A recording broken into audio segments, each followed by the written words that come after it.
sayang nunda cinta, nunda dengan pesan tadi tiba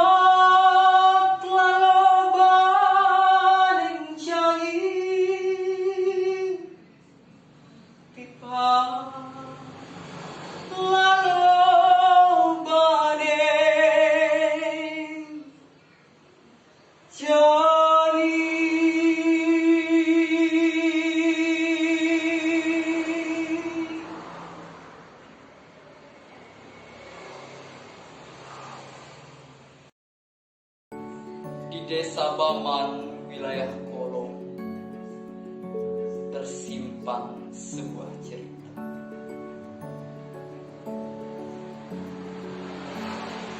Saya, Yudi Kiswandi, putra Sumbawa, akan menceritakan sebuah cerita rakyat yang berasal dari Pulau Sumbawa.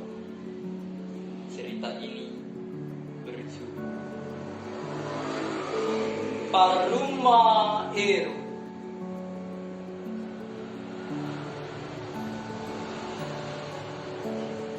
Alkisah. Pada zaman dahulu hiduplah seorang pangeran bernama Pangeran Batara Suki. Pangeran memiliki seorang istri yang bernama Lala Mangindara, dan mereka dikaruniai seorang putra yang bernama Lalu Muhammad Maula. Pangeran Batara Suki memiliki perkebunan yang sangat luas. Di dalam perkebunan tersebut juga terdapat permandian yang begitu besar dan ditumbuhi oleh bunga-bunga yang bermekaran dengan begitu harum mewarna.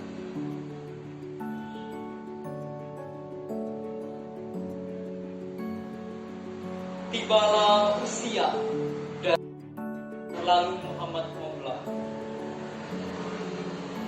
genap 17 tahun. Pangeran Batara Suki akhirnya menutup usia.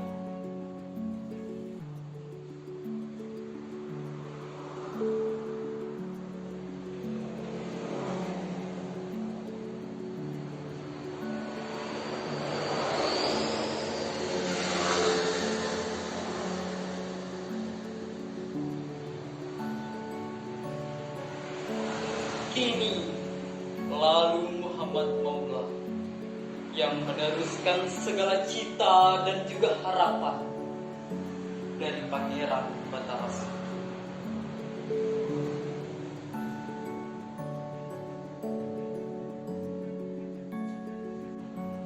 Hingga satu peristiwa terjadi. Pada suatu hari, Lalu Muhammad Maula berkunjung ke perkebunan yang ditinggalkan oleh Dia sang ayah.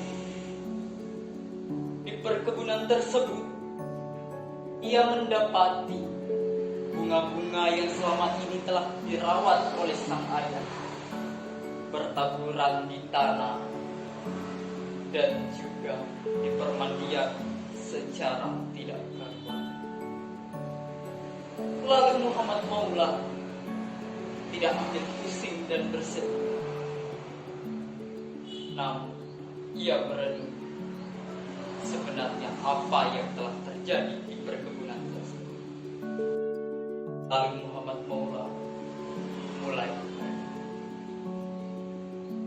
ia saike kadatang ke Bandung.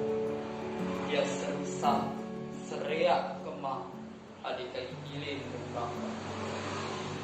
Ia manusia Ya Pio Noskuto. Selama 3 hari lamanya, lalu Muhammad Maula berkunjung ke kebun tersebut. Namun, yang lalu Muhammad Maula temui adalah hal yang sama. Ia mendapati bunga-bunga tersebut masih berserakan di permandian dan juga bunga-bunga yang begitu indah tersebut terhampar tidak berubah. Lalu Muhammad Maula ingin menyelidiki hal tersebut sendiri.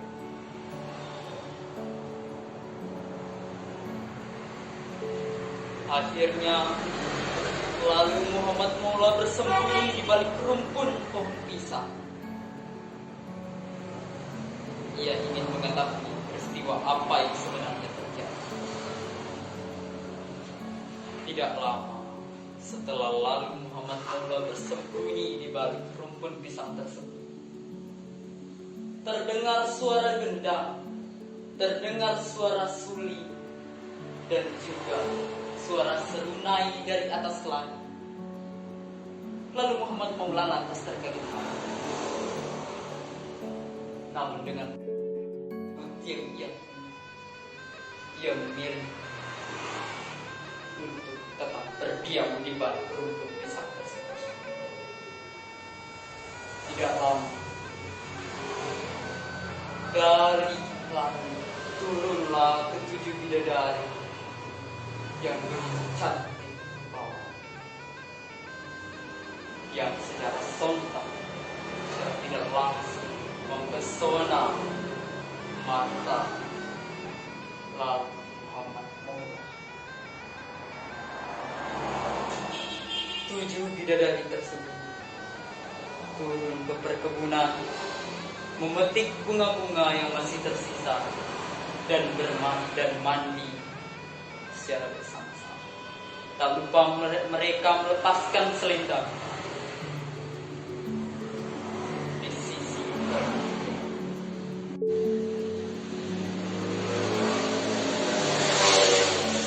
Lalu Muhammad Maula yang begitu terkesan melihat kecantikan ke-7 bidadari tersebut, lantas memiliki niatan untuk mengambil salah satu selendang yang dimiliki oleh ke-7 bidadari.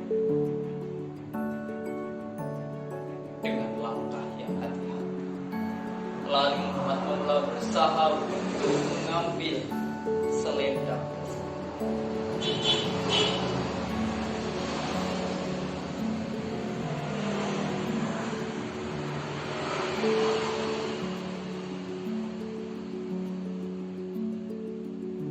Lalu Muhammad Maula yang sudah mendapati selendang tersebut lantas menyebut,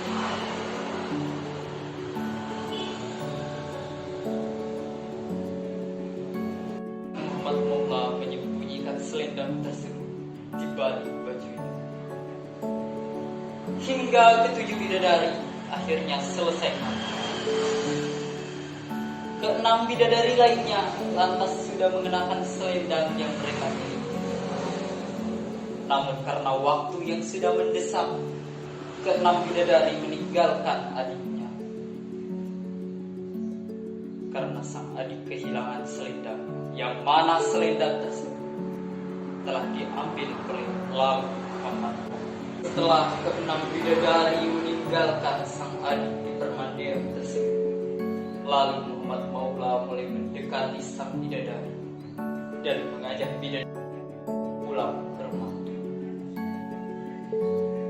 Singkat cerita, lalu Muhammad Maula menikah dengan sang bidadari dan dikaruniai seorang anak bernama Lalu Mancawi.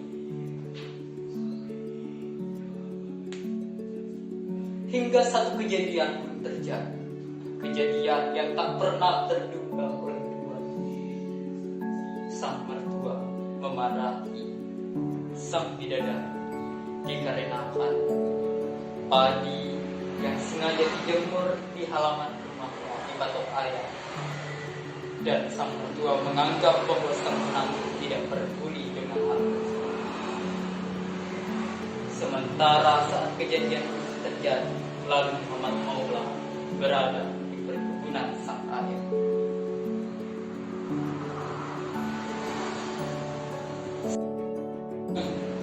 Yang tak sanggup mendengar amarah dan Lala Mayudara akhirnya menangis dan berpikir bahwa selendang yang selama ini telah hilang darinya diambil oleh suaminya sendiri. Lalu Muhammad setelah mencari selendang tersebut, akhirnya sang bidadari mendapati selendang tersebut di atas loteng di dalam sebuah peri, disimpan dengan begitu rapi oleh lalu Muhammad Maula.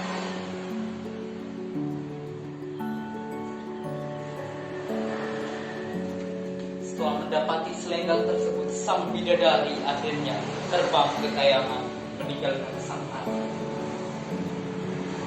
dan meninggalkan sepojok surat. Lalu Muhammad Maula berkebunan lantas menangis terseduh-seduh setelah mendapati anaknya menangis, namun istrinya tidak ada di samping anaknya. Lalu Muhammad Maula akhirnya mendapati sepojok surat dan membaca. Setelah membaca surat tersebut, lalu Muhammad Maula akhirnya menuruti permintaan yang ada di dalam surat tersebut. Di dalam surat tersebut, sang bidadari menuliskan bahwa jika sang suami dan sang anak ingin menemuinya di kayangan, maka lalu Muhammad Maula atau lalu Macauli membakar orang dengan pisau.